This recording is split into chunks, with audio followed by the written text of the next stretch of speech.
Mai sauraro Assalamu alaikum, barkanmu da yau, barkanmu da sake kasancewa da ku a cikin wani sabon shirin bakun mako. Shirin bakun mako shiri ne da kan tattauna da muhimman mutanen da ya ci karo da suwa domin jin tarihin rayuwarsu da kuma nasarori haɗi da ƙalubalen da suka ci karo da shi a rayuwarsu na yau da kullum. Sunana Abubakar Abdullahi Kajiji, sai ku biyo mu domin jin bakon da za mu tattauna da shi a wannan makon.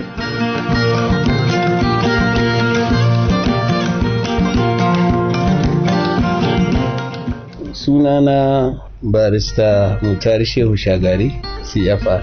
An haife ni a garin Shagari 26 ga wata na 12 shekara 1956. Na yi makaranta allo a nan garin Shagari kamin a tafi da ni Ghana, inda na ci gaba da makaranta allo da kuma makarantar zamani. A can Ghana an sani makaranta ta Roman Catholic Middle and Primary School. Inda ne primary school a ƙarshe na zama head boy na wannan makaranta, sannan kuma na shiga middle school. Duka na ita wannan makaranta. To an dawo da ni Najeriya a shekara 1969. Aka sani makaranta ta Kanta College Argungu, inda na yi karatuna har zuwa shekara 1974. A wannan makarantar ma lokacin na zama ina hakimi. A ƙarshe ma sai aka sani hakimi mai kula da dukkan wasu ƙungiyoyi na makaranta da sauransu.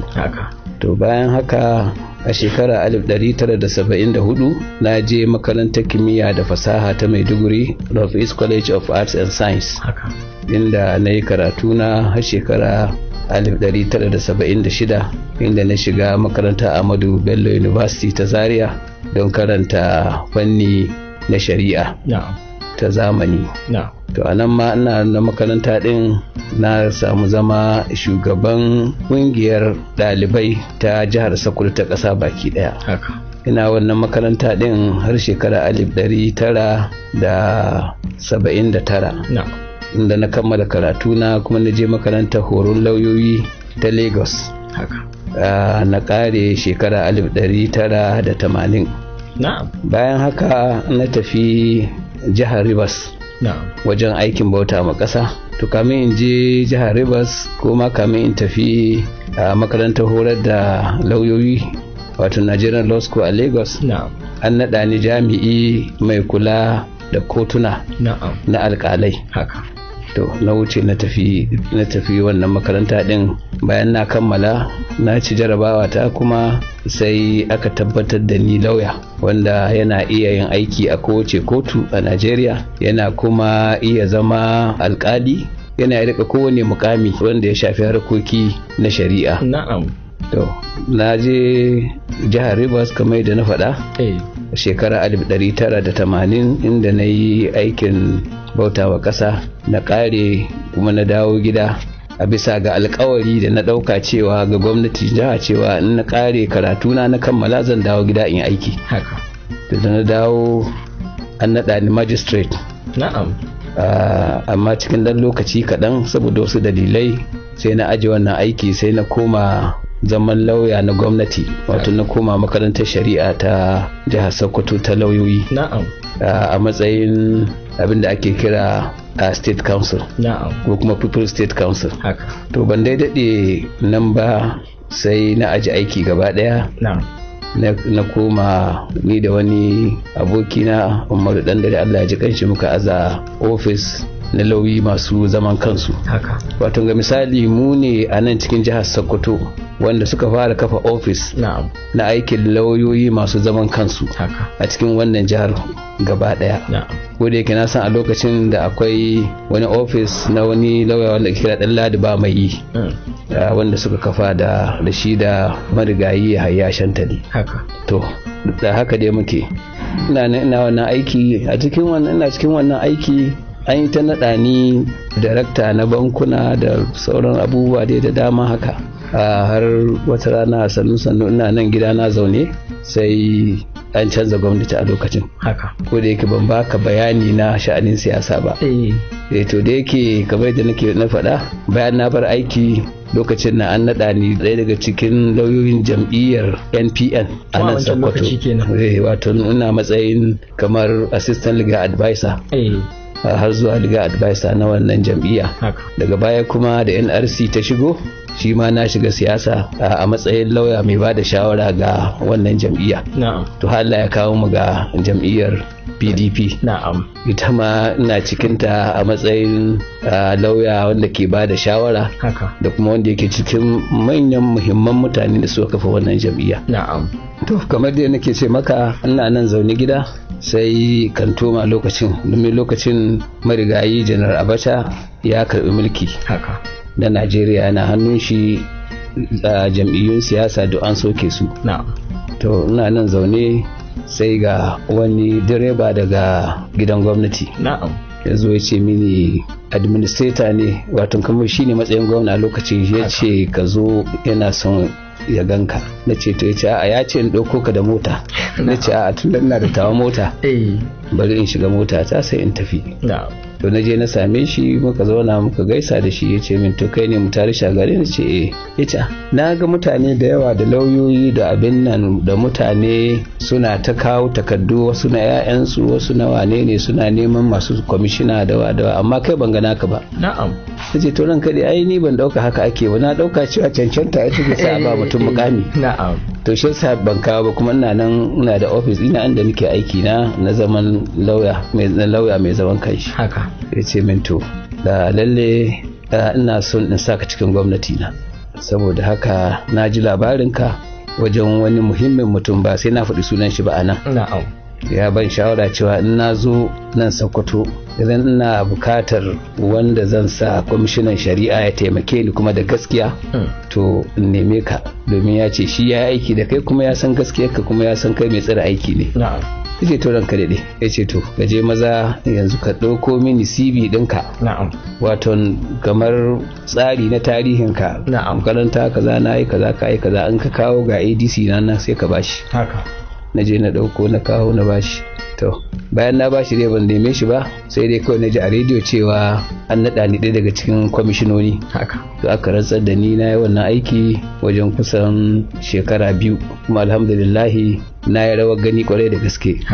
Domin ta wannan aiki din ne da nike cikin shi ina kwamishinan shari'a, da yake lokacin alhamdulillahi duk kwamishinonin shari'a na Najeriya, na duk jihohin Najeriya, da ma shi wanda yake ainihin minista na shari'a na Najeriya suna saurare na kuma suna girmama magana ta in nayi, saboda muna tafiyar da abubuwa bisa gaskiya da sanin ya kamata. To a wannan lokacin ne na tuna da irin wahaloli da yaranmu na arewa musamman suke sha in sun je makarantar horon lauyoyi ta Lagos. Ba wajen kwana, wasu suna kwana a masallaci, wasu suna zama nesa kamin su shigo a fara, wasu kamin su zo an yi lakca 2. To shi yasa mafiya sai kaga yaranmu ba su samun nasara yadda ya kamata, kamar irin yadda yan kudu wanda suke su suna da yan uwa can da yawa, domin lokacin nan mutanen jihar Sokoto ko kuma mutanen a ce Sokoto, Zamfara da Kebbi ba su da yawa ma'aikata yadda za su iya taimako yaran da suke tafiya. To na yi wannan tunani sai muka fara tattaunawa da wasu lauyoyi yan uwana na arewa da kuma lauyoyin shi shugaban kasa Abacha wanda suke mishi aiki a can ofis ɗinsu, kamar su Kabiru Fata da su Professor Yadudu, cewa ya kamata a yi wani abu game da irin yadda yaranmu suke shan wahala in an ji, tun da dukkaninmu mun je mun san wahala. A wane ne ce to abin da ya kamata makarantar nan ta lauyoyi ta Lagos ya kamata a fasa ta, a buɗa mata rassa a nan arewa, a can kudu ma a je can inda ake ce ma South yanzu da inda ake ce ma South East da ina ne, ya zama da cewa akwai wuraren da za a kai yara kuma ya zamana akwai inda za a ba su accommodation mai kyau, muhalli mai kyau. To wani taro na kwamishinonin shari'a tare da ministan shari'a na Najeriya da muka yi a Yola, to annan muka fito da wannan magana, kuma sai aka saka ni chairman na kwamiti din da za a tattauna wannan domin aka yi matsaya. Muka tattauna, muka kai matsaya, aka yi press conference, aka yadda, muka ɗauki wannan, shi minista ya ɗauki wannan abu ya je da shi wajen shugaban ƙasa Abacha. To shi ne dalilin da ya sa yau kaga akwai branch na Nigerian Law School a Kano, gashi a Abuja Abuja, akwai shi a Lagos, akwai shi a Enugu, akwai shi a Enugu da sauransu, sai abin ya sauƙaƙa. Na'am. To shi ne daga nan dai ina jin shekara 1996 sai aka sauke ni daga kwamishina sai na koma aiki na. To daga nan na zama darakta na wani banki abin nan New World Merchant Bank da ake cewa da dai sauransu. To haka dai sannu har kuma ubangiji Allah ya sa aka nada ni lokacin Obasanjo council member na National Health Insurance Scheme. Kuma aka ba mu umarni na cewa lalle mu tabbatar da wannan hukumar ta health insurance an kafa da saboda tun 1960 ake kokarin a yi ta ba a yi ba. To lokacin wanda yake shugabanmu shine marigayi Professor Ishaya Audu. Muka tsaya, ina jin daga cikinsu wanda sani na raye akwai wata aka zaba yanzu shugaban mata ta jam'iyyar PDP ta ƙasa, tana cikin wannan kwamiti. Muka yi aiki tukuru, ni nake ba da shawarwari wajen harkokin aikin lawai da sauransu, har aka kafa wannan hukuma din. Yanzu kaga ta zama alheri ga mutanen Najeriya ko ina. To ina nan ran kawai shugaban kasa Obasanjo ya zo ziyara nan Sokoto, mun zo tare da shi, muka yi wani mitin da shi. Bayan mun koma Abuja, na koma Abuja ran da tuni da daddare sai aka mai wa cewa ana son in kawo takarduna gobe, akwai wani mukami da ake son a bani. Ban dauka minista bane tun abin nan. To shine daga nan dai ubangiji Allah ya sa Obasanjo ya nada ni minista na ruwa na tarayyar Najeriya. Ina wannan aiki tun daga 2001 har 2003 aka sake zabe, aka sake dawowa kuma ya kuma sake naɗa ni a zaman minista, wanda na rike har zuwa 2007. Lokacin da ya ce in aji aiki domin in zo in tsaya takara na gwamnan jihar Sokoto, kuma na zo na yi takarar nan kuma na ci zaben da aka yi na primary da ƙuri'a kashi 80%. Daga baya kuma wasu shawari suka shigo, aka ce a to ni sai in bari gawa mako ya shigo jam'iyyar PDP in ba shi wannan tiket, ni kuma in mishi mataimaki. To yana da kyau lokaci idan shugabanni suka neme ka ga abu, to ya zama kana da da'a da kuma mutunci na saurarawa ga abin da suka ce. To muka je shiga zaɓe, aka zaɓe ni a matsayin mataimakin gwamna, muka sake wani zaɓe kuma aka sake zaɓata. To shine dai alhamdulillahi ga munan. Lokacin da nake minista na ruwa na tarayyar Najeriya, lokacin ne na yi kokari aka kafa hukuma ta ministoci ta ruwa ta Afirka baki daya, wanda aka zaɓe ni shugabanta na farko, aka sake kuma zaɓe aka sake zaɓata shugabanta na farko. Na kuma rika wani mukami na wata hukuma ta Majalisar Ɗinkin Duniya wadda ke ƙididdigar yawan ruwa da yake a cikin duniya. Na yi shugabanci wannan ƙungiya din. To ita shawarta gare ni shine duk kusan waɗanda suke cikinta banda ministry ke zuwa duk profesoci ne, daga wasu daga America, wasu daga Canada, wasu daga ina da sauransu. Gani dan karami cikin su.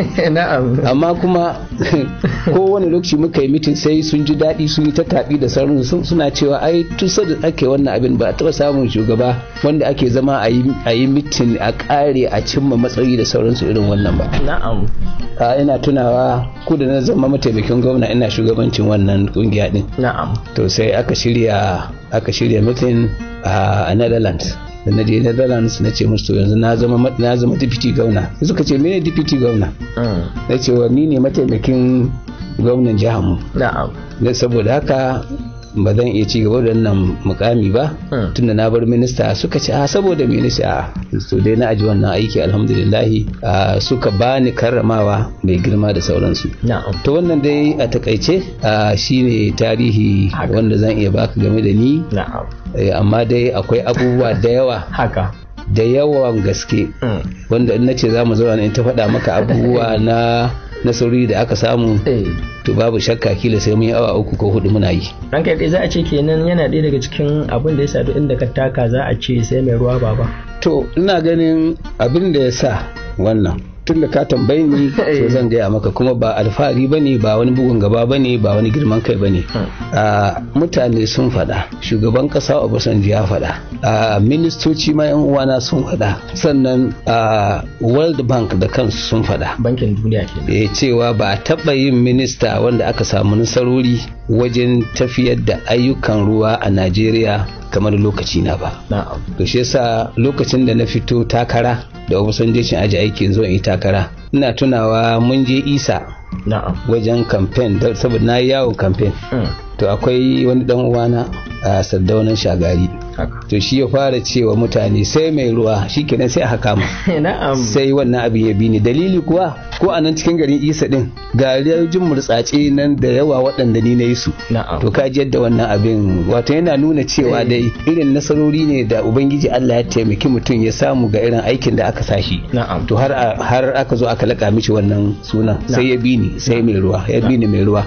To ka ji yadda wannan abin ya faru. A ranka dai idan muka yi la'akari da can baya ka shiga wato a bangarori daban-daban na siyasu tun kamin shigowar wayannan jam'iyyu na baya-bayan nan, amma lokacin da ka yi mataimakin gwamnan jihar Sokoto kawo yanzu kana cikin jam'iyyar PDP amma ba a taba ji ka sauya wata jam'iyya ba, me ke faruwa ne a naka bangare? To ai abin da yake ciki ka san kowane mutum da irin yadda yake tafiyar da al'amuransa da irin yadda yake ganin abubuwa. Ni abin da na ɗauka a ita jam'iyya, kowace jam'iyya mai kyau ce, ya dangana ga mutanen da suke cikinta. Kuma kamar yadda na taɓa faɗa cewa jam'iyyar PDP da na shige ta ne saboda na amince da irin tsarinta da kuma manufarta ga Najeriya na haɗin kan 'yan Najeriya da kuma kawo ci gaba.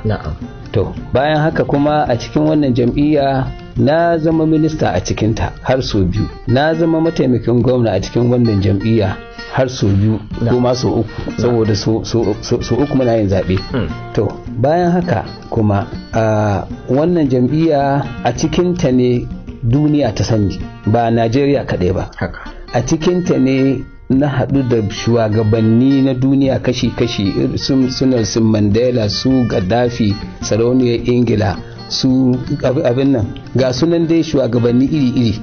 Kuma a cikinta ne na samu nasara ta zama shugaban ministoci na Afirka fiye da kasashe fiye da 50 wanda yake ni ne shugabansu, da yawansu dukkaninsu sun girme ni misali. To cikin wannan jam'iyya ne na kuma fito tsayawa takarar gwamna, 'yan jam'iyyar nan sun zaɓe ni misali. Sannan ni siyasa ta ba wai kayi nan kayi can ba don neman wani abu.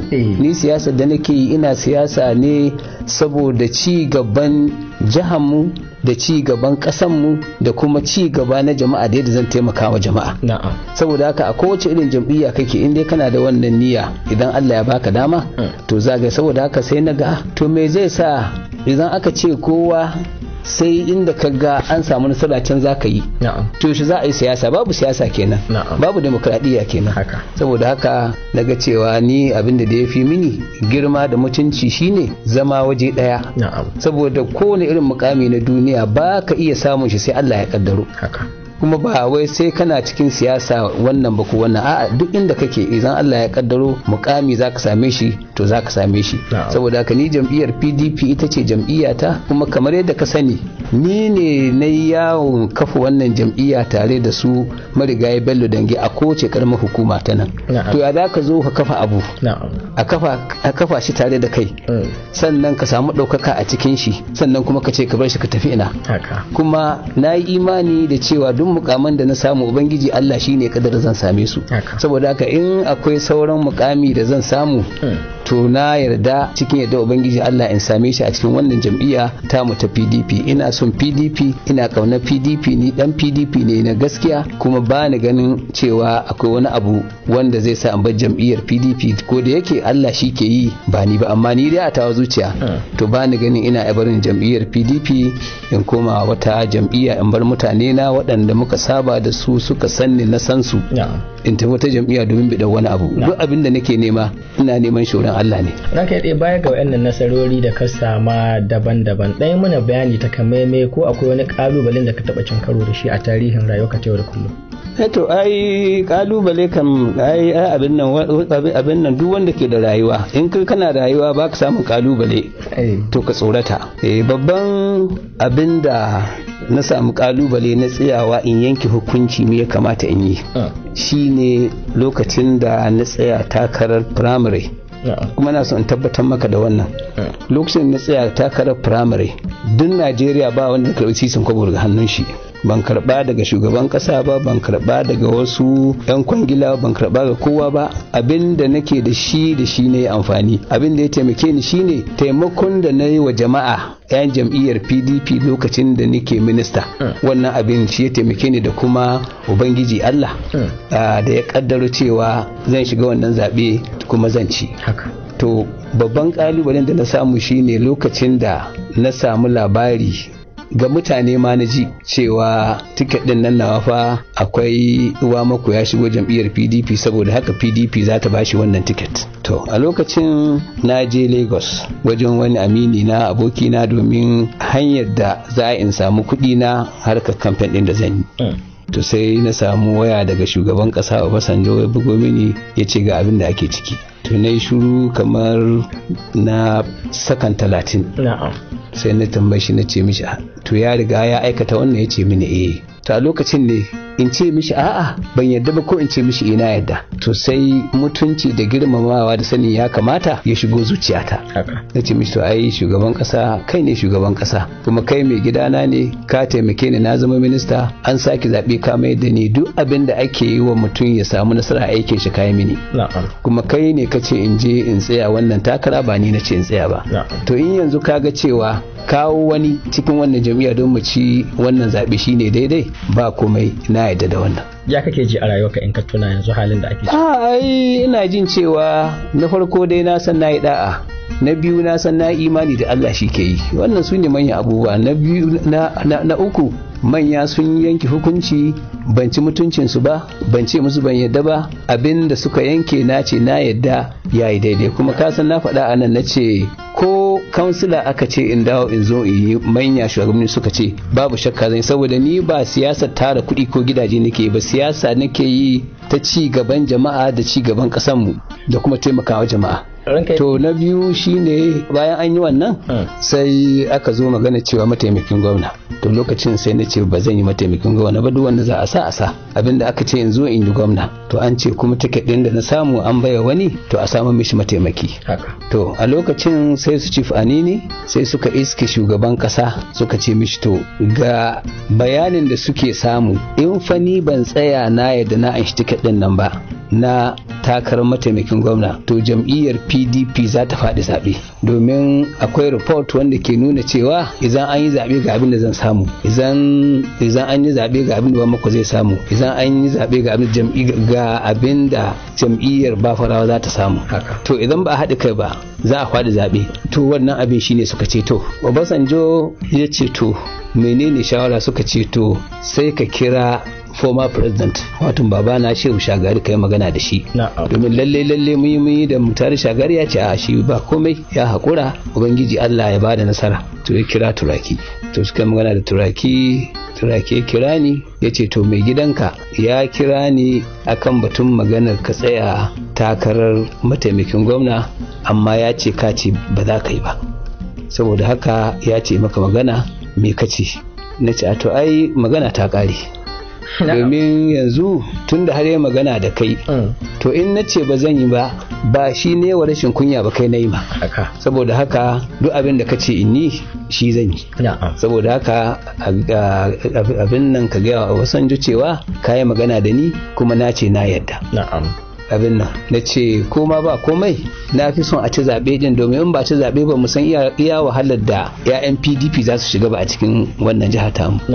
Ya ce to ni in kira Obasanjo. Na kira Obasanjo mai gidana, ya ce mishi to sa na ji sakonka kuma na yadda na amince a ci gaba da abin nan. To kaji waɗannan abubuwa ne waɗanda yake sai mai zurfin imani.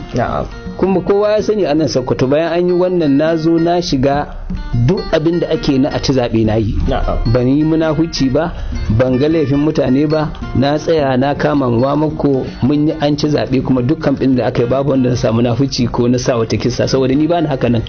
In dai zan yi abu na ce to zan yi, to zan tsaya akan haka. In ba zan yi ba zan gaya maka cewa ba zai, saboda babu dalilin zai sa ka yaudari mutane ka ce musu ga abin da za ka yi, amma a zuciyarka fa ka san cewa ba haka bane. To ni ba haka nake ba, duk abin na ce wa mutane zan yi, kuma ni ba na cuta, ba a hadawa da ni a yi cuta ko a cuta ma wani, ko a ci amana wani. Amma dai aiki za a yi aiki, kuma duk wanda ke da hakki ni na tabbatar cewa hakkin shi ya kai gare shi.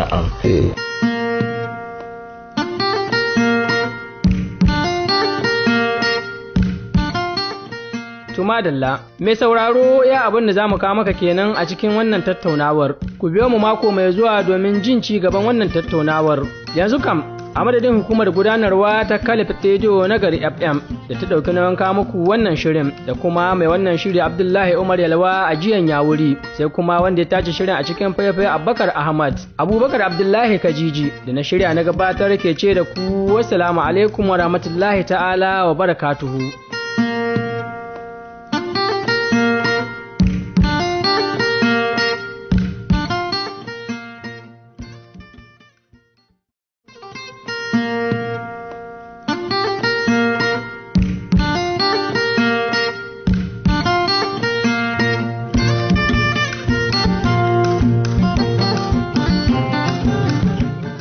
Mai sauraro Assalamu alaikum, barkanmu da yau, barkanmu da sake kasancewa da ku a cikin wani sabon shirin bakun mako.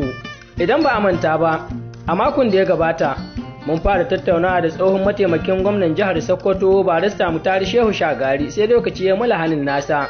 A wannan makon za ku ji mu ɗauki da ƙarashin tattaunawa da muka yi da tsohon mataimakin gwamnan jihar Sokoto. Sai ku kasance da mu tare da ni Abubakar Abdullahi Kajiji.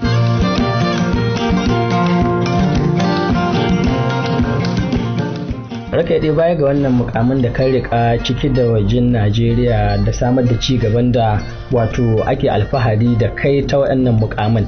A baya-bayan nan akwai wasu wato fastocinka da ka yawo a kafofin sada zumunta na zamani. Kamar akwai wani ƙarin bayani da za ka yi mana game da waɗannan fastocin naka da ke yawo a social media? A to ai ni dama hotuna na shekara wajen kusan 20 da suka wuce, don da ka bibi social media ko ina ne zaka ga hotuna na. Saboda haka wannan abubuwa ne waɗanda yake mutane ne da suke shawa gare ni, su ne suke yada waɗannan abubuwa. A kuma siyasa baka da ikon da zaka kira mutane ka ce don me za ku sa hotuna, don me za ku yi abin nan, saboda kamar da aka ce siyasa ra'ayi ne, kowa yana da irin mutumin da yake gani cewa ya dace ya bi shugabanci misali. Saboda haka in ka ga hotuna a cikin social media yanzu kaka in ka shiga kai ma da ka samu Mutari Shagari za ka ga hotuna iri-iri ga sunan, waɗansu za ka gansu na America ne, waɗansu za ka gansu Ingila, za ka gansu abin da sauransu. Saboda haka wanda suke yin wannan aiki yanzu ko suke wannan ni ma ina gani ai suna yi ne saboda su ra'ayinsu kenan, ka gane. Kuma ba wai hotuna na ne kawai ake sawa ba, na ga mutane da dama jihohi iri-iri, mutane kowa na sawa yana cewa ni ina ganin a jihar mu wani ya kamata ya zama gwamna, wani ya kamata ya zama nan majalisa, wasu cewa ne kamar zama shugaban kasa misali. Kowa ra'ayin shi ne yake, domin dalili a lokacin siyasa yayi kusa. To kaji wannan, saboda haka wannan ba wai ni ne na ce mutane a kuje ko mutane ne kamar yadda aka saba. Saboda ai in ka tuna ko zaben da aka yi na 2019 akwai wanda suka yi haka nan, amma ban tsaya takara ba saboda lokacin nan muna da gwamna wanda yake babu dalilin da zai sa in fito in yi takara ga Aminu Waziri shi yana gwamnan mu misali, da yake muna da mutunci da juna da fahimta da komai misali. 2015 na fito takara misali, kuma kun san irin yadda aka yi wannan, saboda haka ma zan yi bayani ba ga wannan da abin nan. 2007 na fito, saboda haka yanzu ma haka mutane ne suke nuna shawa na cewa lalle ya kamata a fito. Amma ai ni baka ga inda na yi magana ba na ce to gani na fito takara, saboda wannan lokaci bai yi ba. Da sauraro zai so ya san ranka ya kasancewar siyasa 2023 na daɗa ƙarasowa, watakila in ba magana rami mai kawo rami game da idan muka yi la'akari da jam'iyyar nan ta PDP kuna asasa ta kuma kun samar da ci gaba a cikinta, ana kallo da zargi ko hasashen watakila za ka yi wato takarar mukamin gwamnan jihar Sokoto a babban zaben 2023. To abin da zan ce dai kamar da turawa ke cewa when we get to the river we'll cross. Sai lokaci ya yi sannan za mu sani me zan yi wace takara, saboda takara suna da yawa ai kashi ne. Saboda haka wannan magana ba zan iya bada ansar ta ba, saboda bani da tabbacin cewa zan iya kai gobe, bani tabbacin cewa zan kai wannan lokaci.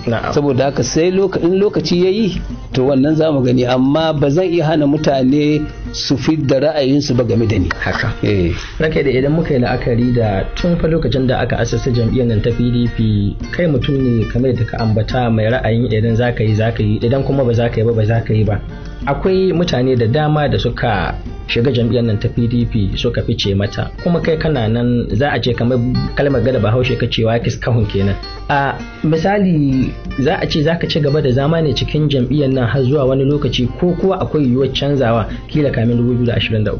Ai na riga na baka ansa wannan cewa jam'iyyar PDP na farko dai ina ɗaya daga cikin wanda suka kafa jam'iyyar PDP ma a nan Najeriya. Sannan na biyu kamar da na gaya maka da ni da su marigayi Bello Dange mu kai yawon kafa wannan jam'iyya ko ina.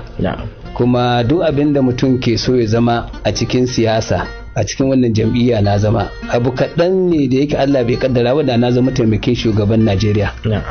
To saboda haka mai rage mini abin da ya rage mini a nan Sokoto shine misali a ce akwai mukamin gwamna a Najeriya a ce akwai mukamin mataimakin shugaban kasa ko speaker ko kuma shugaba na majalisar dattawa misali su ne bai ba saboda haka duk abin da dan siyasa ya kamata ya yi na yi suna a Najeriya na yi suna cikin duniya har yanzu duk ƙasar da na je a Afirka misali in dai na je to akwai wanda zan buga ma waya ki da tsohon minista ne ko abin da in ce mishi gani nan zan shigo musamman ma zan gaya maka wanda yake shugaban ƙasar Senegal yanzu Macky Sall shi ne mataimaki na lokacin da nake shugaban hukumar ruwa ta ministocin Afirka baki daya so saboda haka duk abin da PDP ko siyasa ya kamata ta yi ta yi mini amma kuma sauran abubuwan da suka rage wannan kun suna hannun Allah in Allah ya kaddara akwai wani mukami wanda zan sake rikawa a cikin wannan jam'iyya to zan rika amma batun magana cewa zan bar jam'iyyar PDP ne ba ma fara wannan tunani ba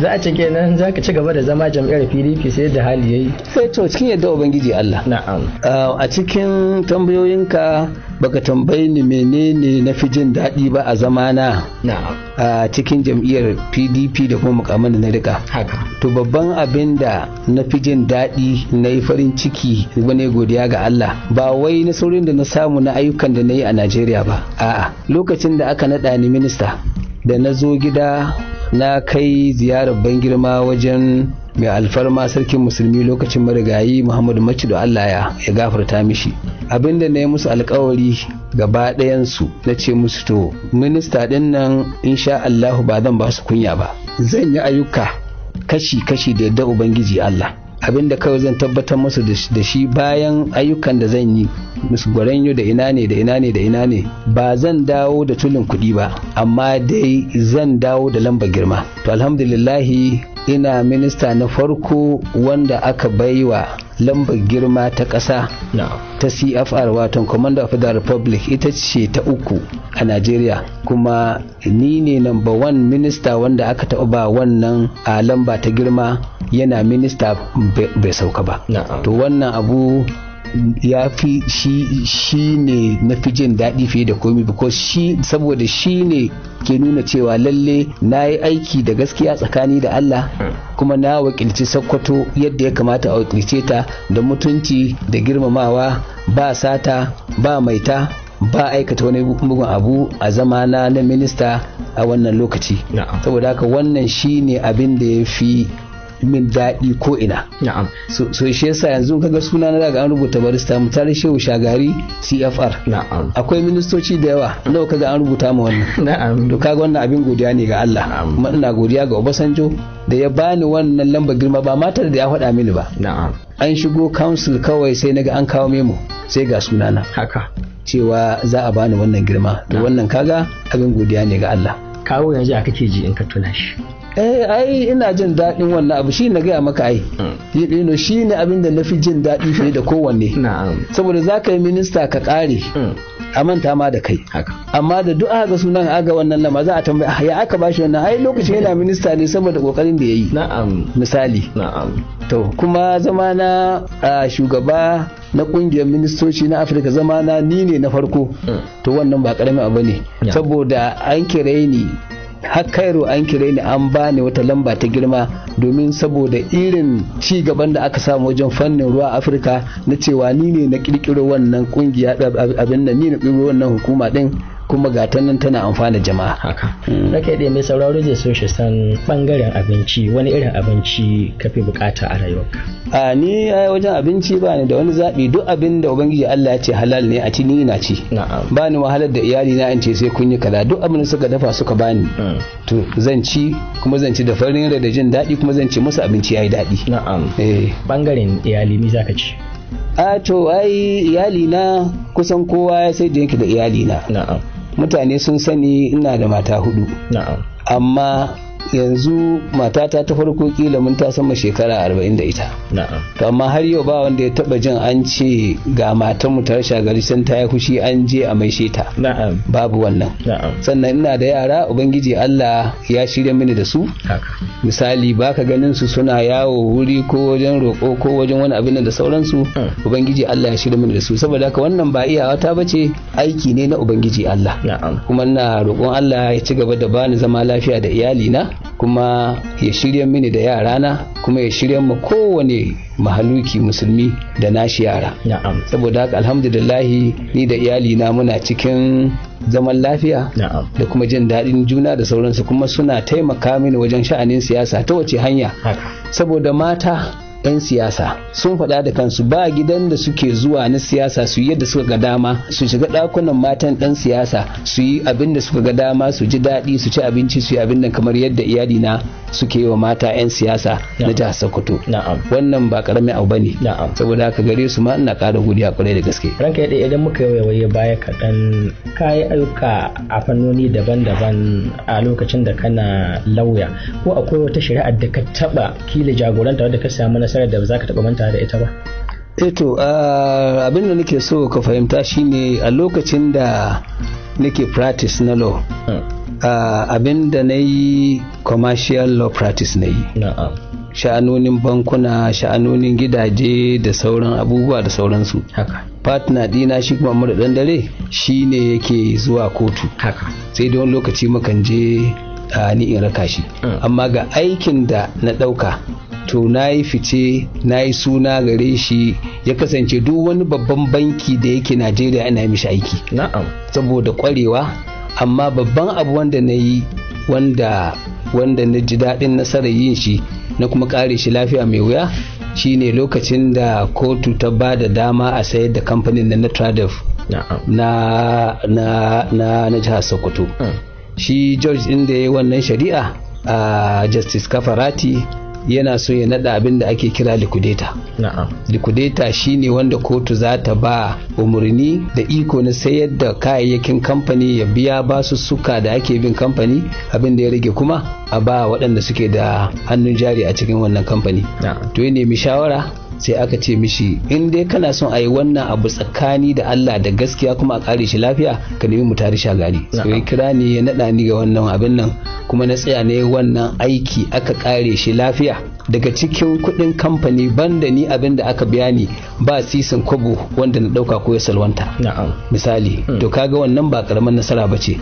Saboda ni kamar da nake cewa abin duniya ba shi ke ban shawa ba, mutunci da girma da a baka amana ka rika misali, kuma da tabbatar da cewa hakke na mutane in yana hannunka ka tabbatar da ka rike shi da amana, kuma lokacin da ya kamata ka ba su hakkinsu ka ba su hakkinsu. To wannan yana ɗaya daga cikin abubuwan da na yi nasara gare shi wanda yake ana ganin lokacin za a samu tangarda amma ba a samu ba. Ranka ya ɗaya kun yi ruwa kun yi tsaki 2015 da kuma 2019 wajen kafa gwamnati a ƙarƙashin jam'iyyar PDP. Kawo yanzu ka gansu da yadda ake tafiyar da shugabanci a jihar Sokoto?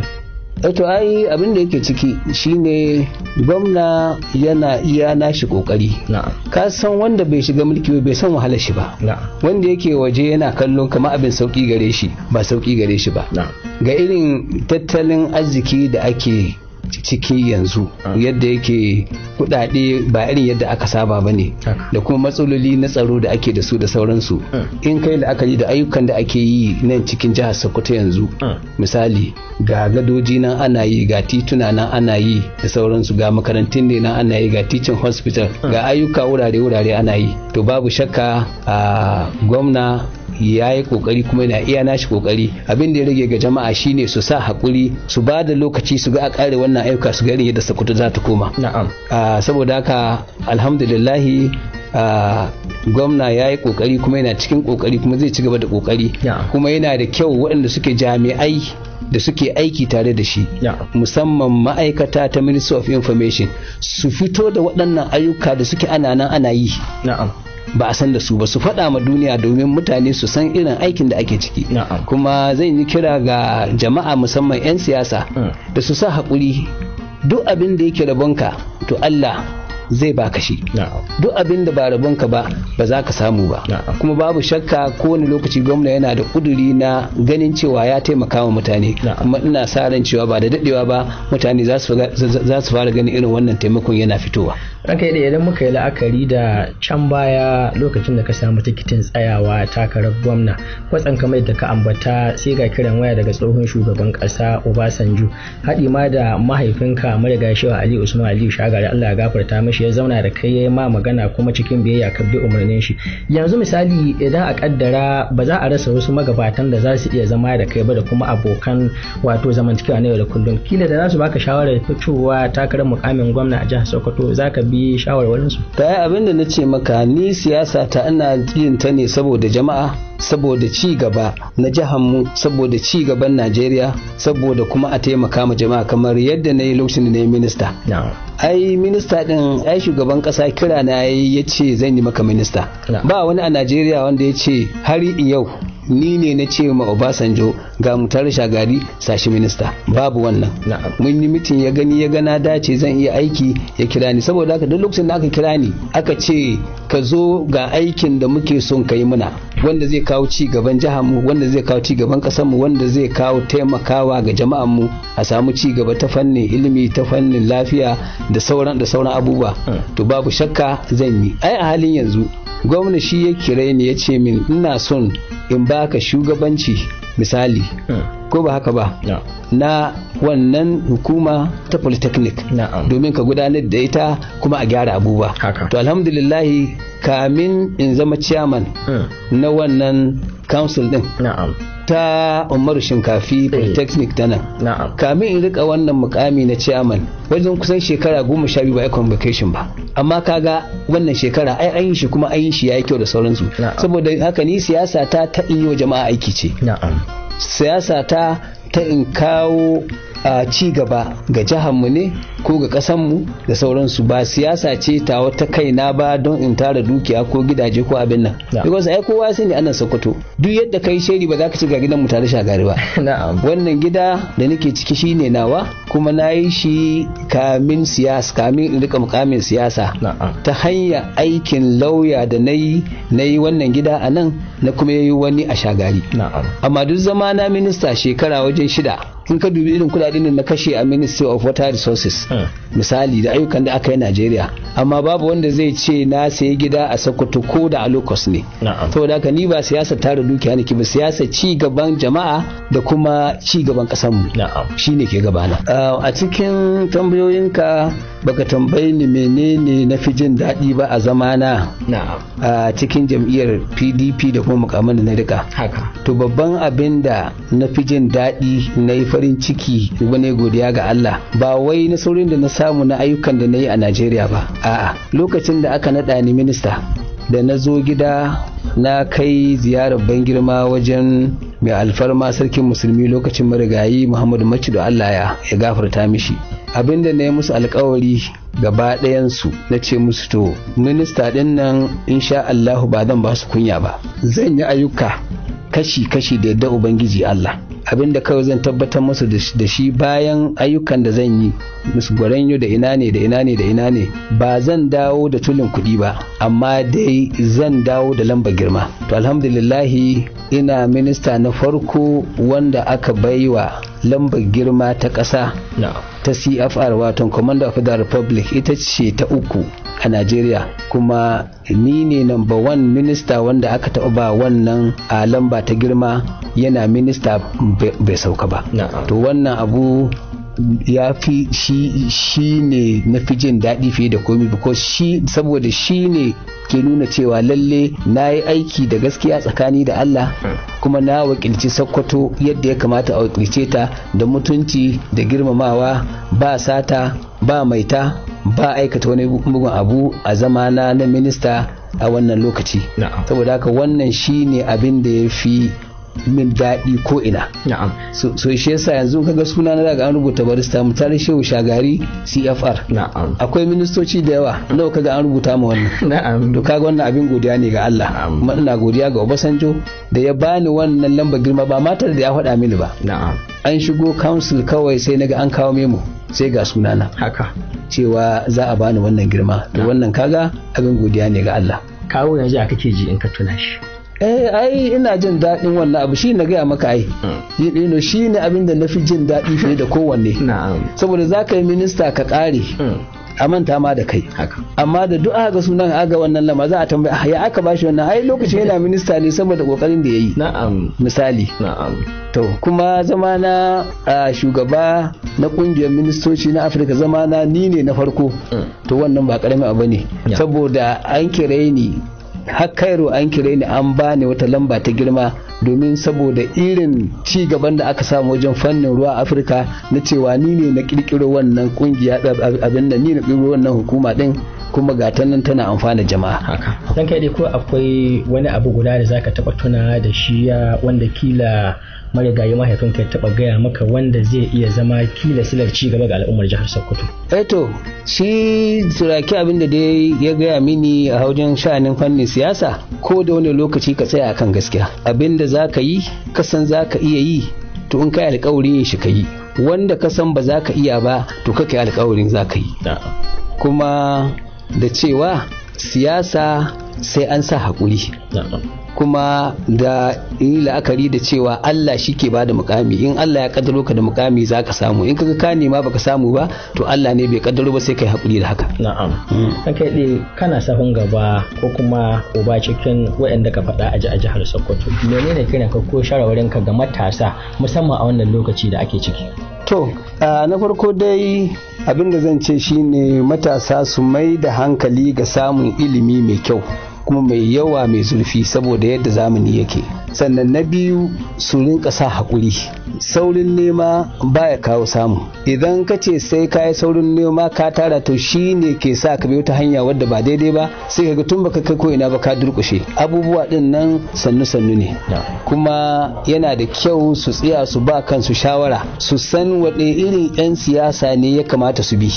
Ba sha'anin kuɗi ba ba wai sha'anin a tara ku a ɗauki kila naira miliyan guda ba ku je ku raba naira 5,500 da sauransu ba a'a siyasa ko kuma ɗan siyasa wanda ke da guri na kawo ci gaba ta wajen fannin ilimi ta wajen fannin lafiya ta wajen fannin samar da mutane ayyuka ta wajen fannin yin hanyoyi inganta aikin noma da kuma ƙoƙari na jawo hankalin mutane ga son ƙasarsu da jiharsu da kuma 'yan uwansu.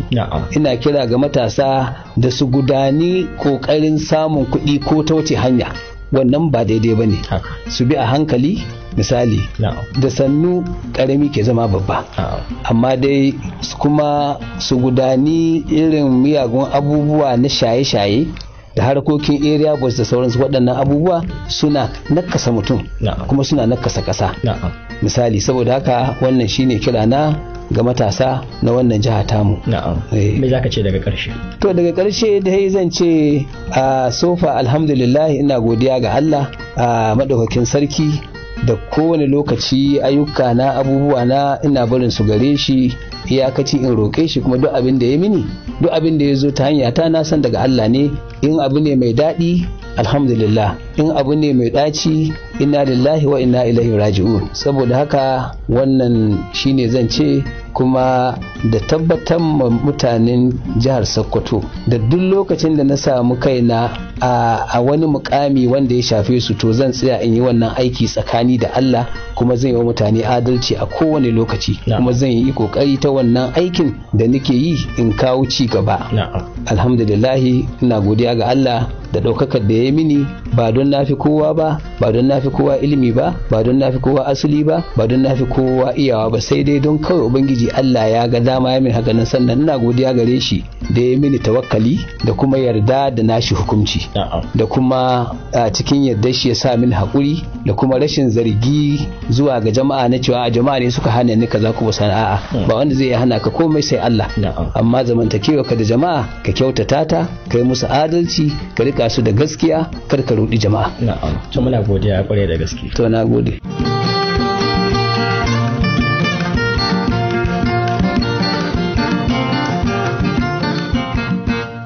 Mai sauraro da haka za mu ɗiga shirin na wannan mako aya, a madadin hukumar gudanarwa ta Caliphate Radio na gari FM da kuma bakon da kuka jimo da shi a cikin shirin wato barista Mutari Shehu Shagari da kuma mai wannan shiri Abdullahi Umar Yalwa a jiyan Yawuri, sai kuma wanda ya tace shirin a cikin faifai Abubakar Ahmad, Abubakar Abdullahi Kajiji da na shirya na gabatar ke ce da ku wassalamu alaikum.